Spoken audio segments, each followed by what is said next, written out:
பயத்தால இன்னைக்கு நான்லாம் யூத்தா இருக்கும் பயந்ததே கிடையாது. எரும மாடு மாதிரி நம்ம இருப்போம். அப்படி எதை கண்டும் பயம் கிடையாது. ஆனா இன்னைக்கு வாலிபர்கள் நல்லா ஜாலியா சுத்துறாங்க, போறாங்க.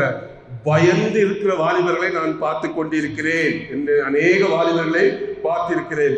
சோ பயத்தாலே அவர்கள் பயம் அவர்கள் வாழ்க்கையை இன்னைக்கு கட்டுப்படுத்தி கொண்டிருக்கிறது. பணம் இல்லை, வாலிபரிடம் பணம் இல்லை, இலக்கு இல்லை. இலக்கு என்னது? எய்ம், ஒரு கோல், அது இல்லை. அவர்களிடம் நல்ல எதிர்காலத்தை குறித்த சிந்தனை இல்லை. இதெல்லாம் இல்லாததான் முதல்ல இருக்க பயம் இருக்கிறது.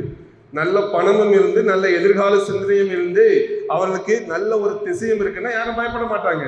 நான் சொன்ன இதெல்லாம் இன்னைக்கு ஒரு மனிதனிடம் இல்லாததுனாலே அவர்களுக்கு வாழ்க்கையில கிடைக்கக்கூடிய பரிசு என்னன்னா பயம்.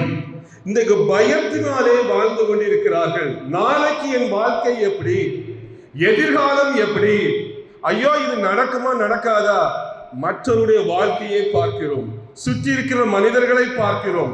நமக்கு கிடைக்கக்கூடிய பரிசு பயம் என்கிறதான ஒரு பெரிய மோசமான பரிசு தான் இன்னைக்கு ஒவ்வொருடைய வாழ்விலும் கிடைக்கிறது. நல்ல ஒரு திசையை நோக்கி நீங்கள் ஒவ்வொருவரும் பிரயாணம் செய்ய முடியும். அதற்கு நல்ல தீர்மானங்களை உங்கள் வாழ்க்கையிலே எடுக்கிற பழகி கொள்ள வேண்டும்.